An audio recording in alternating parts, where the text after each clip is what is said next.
Hello students, today we are going to do a lesson in English language. The first topic that we are going to learn is sentences. Now what is a sentence? You have been writing sentences all along. But let's see what is a sentence. A sentence is a group of words that is arranged as to make complete sense. Now this is one definition. Another way you can say it is a group of words which makes complete sense is a sentence. Now that's not enough. Just a group of words won't become a sentence. So there are certain things that a sentence has to have, or that group of words has to have, to make it a complete sentence. Now the first thing is it has to make sense. Now the second requirement of a complete sentence is it has to contain a verb. What does it have to have? A verb. Now what is a verb? Again, you have learnt last year, I think, about a verb. What is a verb? A verb is a doing or an action word. So a verb has to be present in a sentence. Now, for example, into the box. Now into the box does not make sense simply because it does not have a verb in it. So suppose you say put the books into the box, then put is a verb here.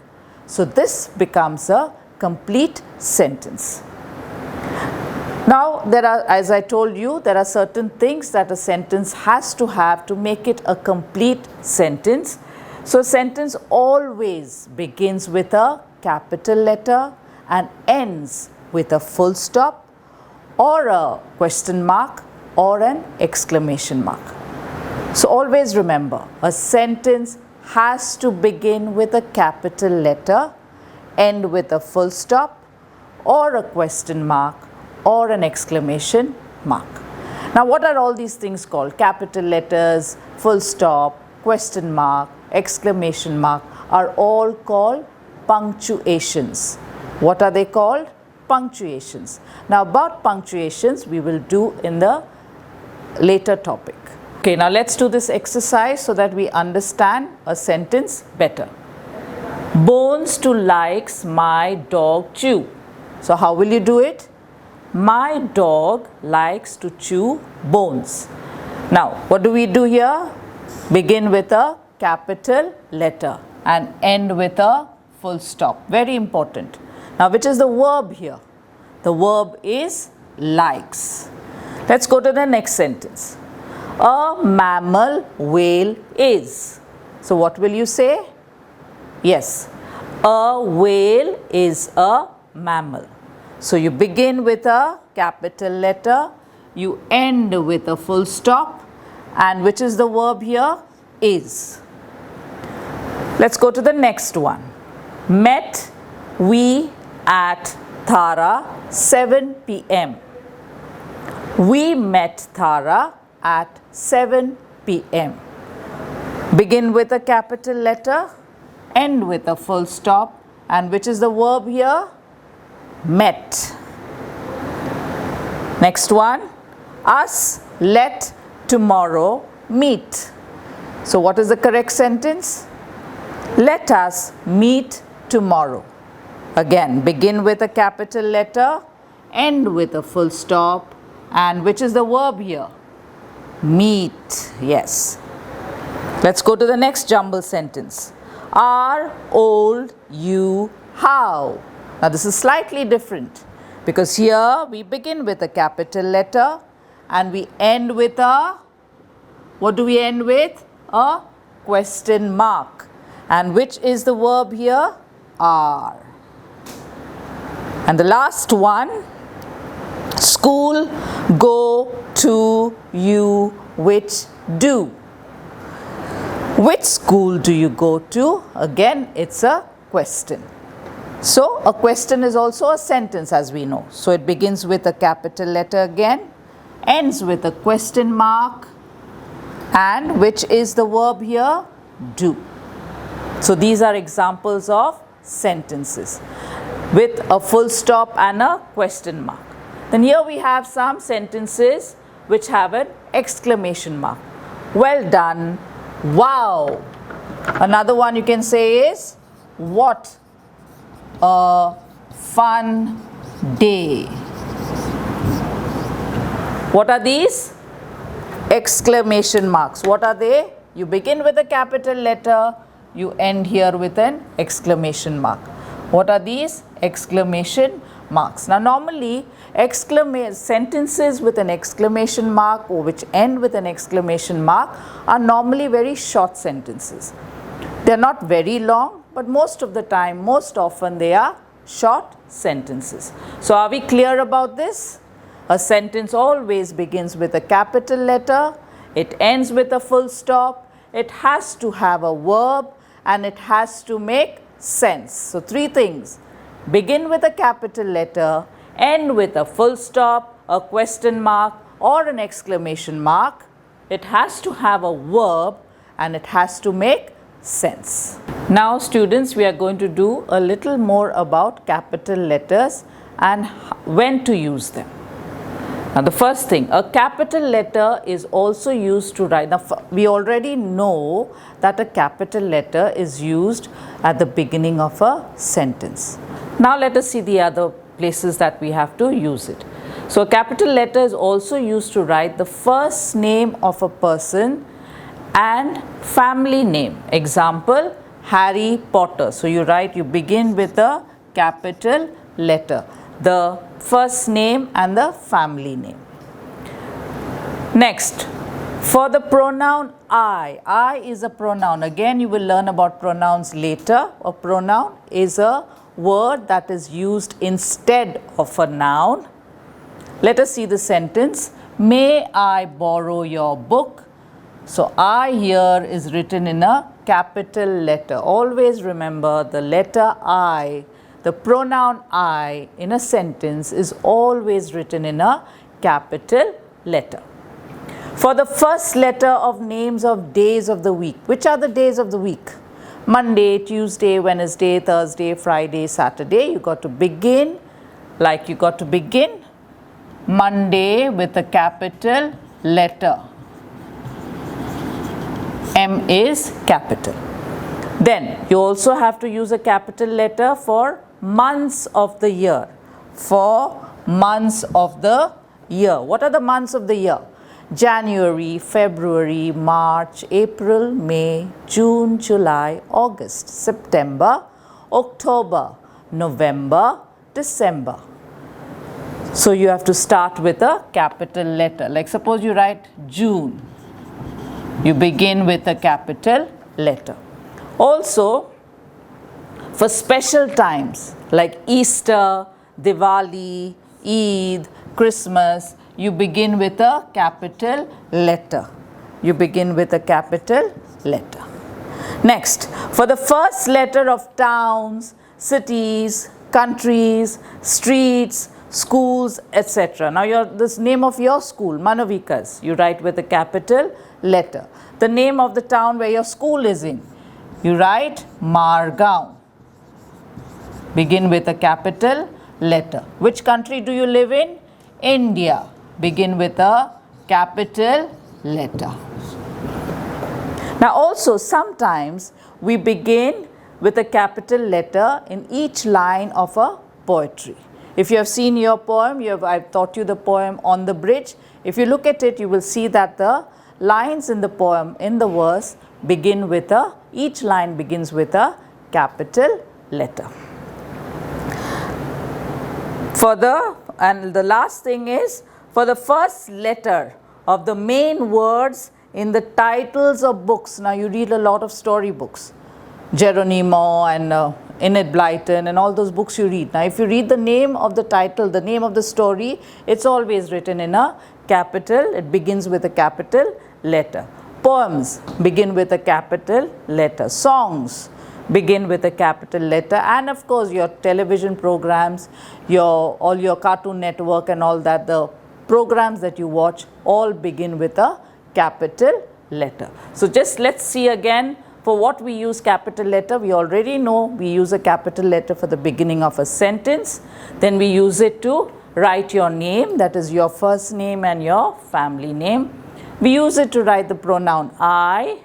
We use it for special We use it for days of the week, months of the year, special times, and we also use it for towns, cities, countries, streets, schools, etc. We also use it sometimes in poetry. The first letter, when you begin the poetry, the first letter is with a capital letter, and the last thing is for the first letter of the main words in the titles of books, poems, songs and television programs.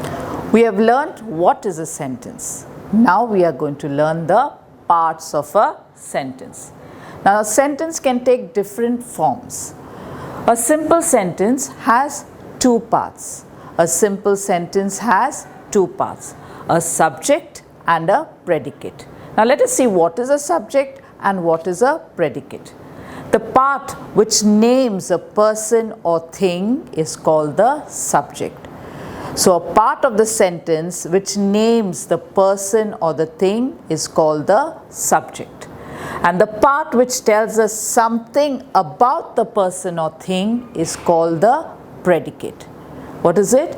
The part of the sentence that tells us something about the subject is called a predicate. Let us look at some examples. Kate arrived early. So what do you think is the subject here? Which is the subject? What are we talking about, or who are we talking about? We are talking about Kate. So Kate becomes the subject. And what will be the predicate? Arrived early becomes the predicate. Arrived early becomes the predicate, because it is telling us about Kate arriving early. A car has 4 wheels. What is the subject here? What are we talking about here? We are talking about a car. So this becomes the subject. And what is the predicate here? Has 4 wheels. So this is the predicate. Sit on that chair. Sit on that chair. Now here, if you notice, the subject is at the end of the sentence. The subject is at the end of the sentence. So this is your subject and this is your predicate, which is the verb here, sit. Now where is mother? Where is mother?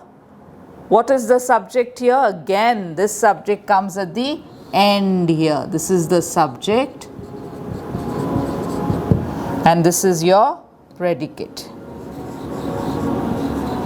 and is your verb here. So now let us look at these sentences. Kate, here is Kate is the subject, arrived early is the predicate. A car is the subject, has 4 wheels. What does the car have? 4 wheels. Sit on that chair. What are we talking about here? We are talking about the chair. And we are saying sit on that chair. So this is the predicate. Where is mother? So who are we talking about here? Mother. So mother becomes the subject and where is becomes the predicate. So all that I've underlined straight are the subjects and the wavy lines are the predicates. Now if you look at the sentences, there are things that we have to remember when you are looking at a sentence to see what is the subject and what is the predicate. Now, a subject, if you notice, can have one word or can have several words. So see here, Kate is only one word. A car is 2 words. Here again, chair is 1 word. Here again, mother is 1 word. But you can have 1, you can have 2, you can have several words. So remember, a subject need not be just 1 word. It can be 1 word or more than 1 words. So 1 word or several words. Now, a subject can be at the beginning of the sentence or it can be at the end of the sentence. It does not compulsorily have to be at the beginning of the sentence. It can also be at the end of the sentence. So remember that. And the third thing we have to remember is that there always has to be a verb. After all, it's a sentence. A complete sentence always has to have a verb. We have learned that earlier. So here are the verbs. Arrived, has, sit and is are the verbs. So these are the things you have to remember, that a sentence, a subject in a sentence can be a one word or several words. The subject can be at the beginning of the sentence or at the end of the sentence, and a verb is always part of the predicate. That is what I want to tell you. A verb is always part of the predicate, never a part of the subject. A verb is always part of the predicate because the predicate, because it tells us about the actions of the subject. So the verb always has to be in the predicate. Now, Kate arrived early. We are talking about Kate. So Kate is the subject. What are we saying about Kate? That she arrived early. Arrived is the verb here. So the verb always has to be in the predicate, because the predicate is the part of the sentence that tells us about the subject. So be very clear about this, children. Okay? So if you want me to go over it once again, I will tell you again. The subject can be one word or more than one word. The subject always need not be at the beginning of the sentence. It can also be at the end of the sentence. And there is a verb always in the predicate. The predicate has the verb because the predicate is the part that tells us about the subject. So students, to understand the parts of a sentence a little better, let's do this exercise. We'll underline the subject and we'll circle the predicate. So what will we do? Underline the subject and circle the predicate. A giant came out of the cave. What will be the subject here? A giant is the subject. And what is the predicate? Came out of the cave is the predicate. A rose is a beautiful flower. What is the subject here? Yes, a rose, correct. A rose is the subject. And what is the predicate? Is a beautiful flower. This is the predicate. Kangaroos are found in Australia. Kangaroos are found in Australia. So what is the subject here? What are we talking about here? We are talking about kangaroos. So kangaroos becomes the subject. Are found in Australia is the predicate. The queen wore a beautiful crown. The queen wore a beautiful crown. So again, which is the subject here? What are we talking about, or who are we talking about? The queen. And what are we saying about the queen? That she wore a beautiful crown. Switch on the television. Switch on the television. Now here there's a slight twist. What is the subject here? The television is the subject. And what is the predicate? Switch on. The stream flows into the river. The stream flows into the river. So what are we talking about here? The stream. We are talking about the stream. And what are we saying about the stream? That it flows into the water. That it flows into the water. So if you look at all these 6 sentences, we have a subject and we have a predicate, and the verb is in the predicate. What is the verb here? A giant came out of the cave. Came. A rose is a beautiful flower. Is. Kangaroos are found in Australia. Are. The queen wore a beautiful crown. Wore is the verb here. Switch on the television. Switch on. The stream flows into the river. Flows. So we see that the verb is in the predicate. Always the verb is in the predicate. So for the last time, I'll tell you again, we'll just revise what is a subject and what is a predicate. So the subject is the person or thing. The person, here it is the person or the thing that we are talking about. A person or thing or animal that we are talking about. in a sentence that is being spoken about or we are talking about. And the predicate is the part that tells us what the subject is doing or something about the subject. So hope you have understood, children, about what is the subject and what is the predicate. We will be doing more exercises on this so you will understand it better. Thank you. Have a nice day.